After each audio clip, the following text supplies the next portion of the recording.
Je m'appelle Jean Loriol et mon frère Pierre. Nous sommes les fils de Jacques Loriol, qui a été pendant presque 30 ans le conservateur du musée de Minerve. Archéologue, autodidacte, et dont toute la collection est en dépôt dans ce musée. L'histoire du musée, effectivement, a démarré dans une grange. Et je crois me souvenir que c'était Jean-Luc Séverac qui avait créé ce petit musée, entre guillemets, qui était ouvert à tout le monde, gratuit. Il y avait même une urne dans un coin où les gens mettaient une pièce s'ils avaient apprécié. Habitant Minerve, je rentrais dans les maisons, je discutais avec les gens, tout ça. Et j'étais émerveillé par les trouvailles qui se faisaient. Les gens me sortaient des tiroirs, des haches polies, des silex taillés, c'était fabuleux, je n'en revenais pas de tout ce qu'ils arrivaient à trouver dans leur vie, en travaillant, en marchant, tout ça. Je dis, et puis beaucoup de ces objets, les gens me faisaient cadeau, ils partaient. Alors je dis, mais quand même c'est dommage, il faudrait essayer de les protéger, de les mettre de côté. J'en ai parlé à M. Coquille, voilà, qui était le maire de Minerve, que j'ai intéressé à la chose. Et au départ, quels sont les Minervois qui se sont impliqués dans ce projet? Oh, d'abord notre premier voisin, là, M. Mirail, il y avait M. Cabrol, Mais le maire surtout. Le maire, oui. Mon père. Son père, oui. Et oui. Il y avait les Martins, il y avait les Cavaliers, il y avait toutes les familles de Minerve, quoi. J'ai réussi à ce que les gens me confient leurs objets, et on les a mis dans ces vitrines en premier. Après avoir nettoyé cette écurie, on a commencé avec ces 3 vitrines. Hein. Et puis un beau jour,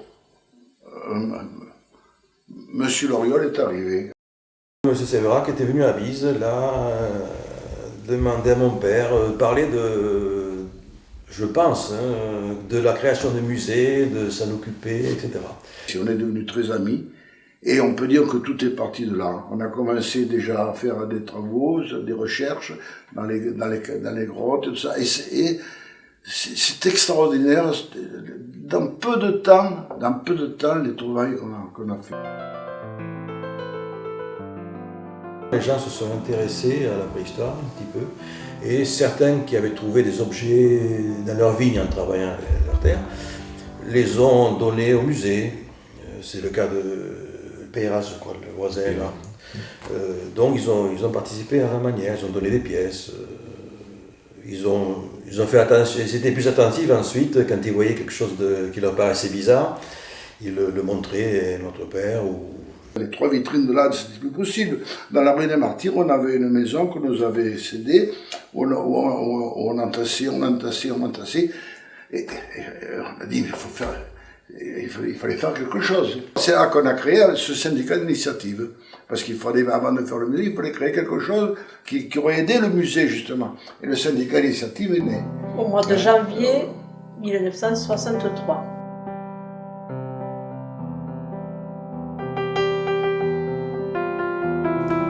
Notre père était membre à l'origine du syndicat d'initiative de Minerve.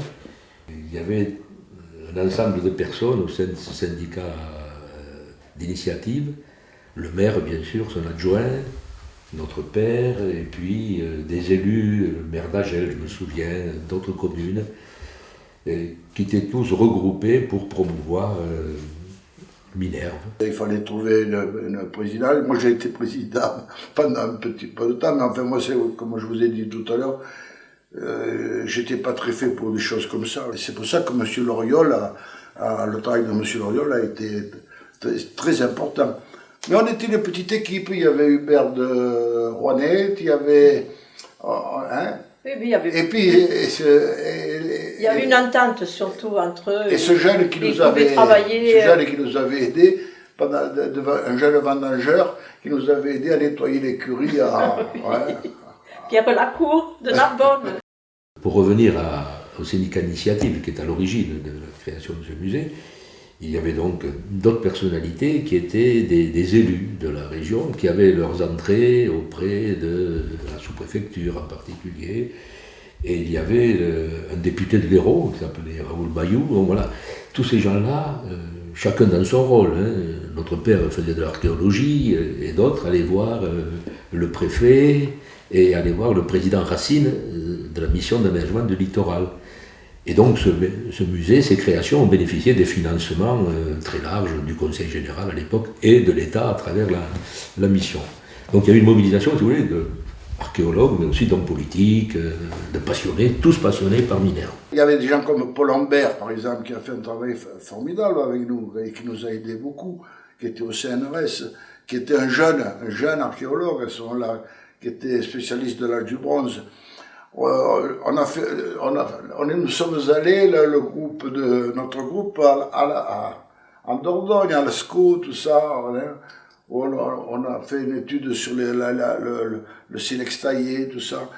Et bon, il y a plein de choses qui se sont faites. Et à mesure que chaque fois qu'on faisait une trouvaille avec M. Loriol, vous êtes allé aussi à Total. C'était publié aux études scientifiques de l'ordre. C'est notre père qui a classé, qui a imaginé l'aménagement de musée, les vitrines, la dimension, la position, etc. Tout a été fait. Et les peintures sur les murs. Les peintures sur les murs, celui qu'ils a faites. Il les faisait ici dans une ancienne écurie à côté. Je me souviens de l'avoir vu faire. Hein. Et donc, tout a été fait à la main, je veux dire. Même les étiquettes avec le nom des pièces ont été faites soit au feutre, soit à la machine à écrire. Et même des petits tubes en verre dans lesquels se trouvent des petites pièces de paléontologie, des petits coquillages fossiles. Ce sont, je crois me souvenir, des petits tubes en verre dans lesquels se trouvaient les cartouches de stylo Bic à l'époque, Bic ou je ne sais quelle marque. Il a trouvé que c'était pas mal. Ça, il avait gratté les inscriptions, mais oui, c'est du travail d'amateur, vraiment. Ça a été fait de ses propres mains, finalement, on peut dire, ce musée. Je peux peut-être rajouter, c'est qu'elles ont la collection de paléontologie de Jean Miquel, qui est un homme très connu. Et son fils, qui est aujourd'hui décédé, travaillait à Agde, je crois qu'il était directeur de, c'est pas l'office du tourisme, quelque chose qui était autour du développement d'Agde.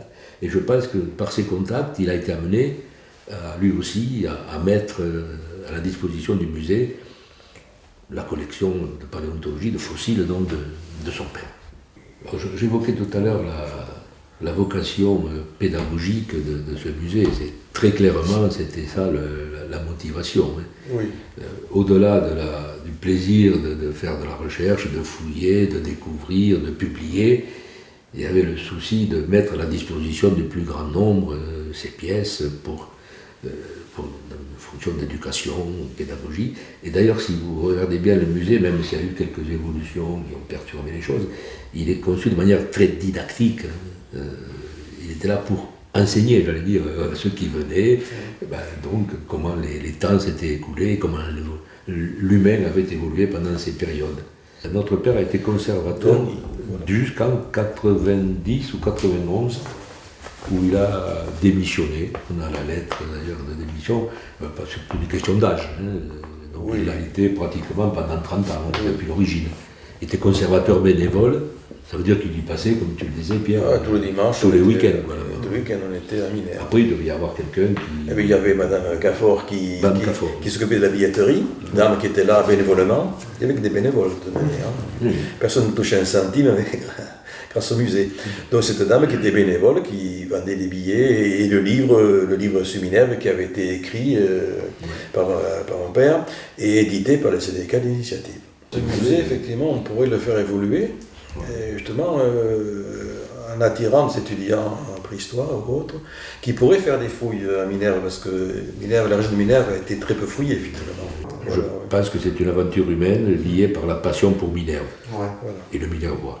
Il faut dire que c'est une cité exceptionnelle. Enfin. C'est une chose qui est née très simplement, très naturellement, et qui a pris une importance incroyable. Le jour où il y aura une équipe, ou le jour où il y aura un groupe qui sera aidé, qui fera quelque chose, on est à l'aube de découvertes fabuleuses. Minerve, c'est un berceau.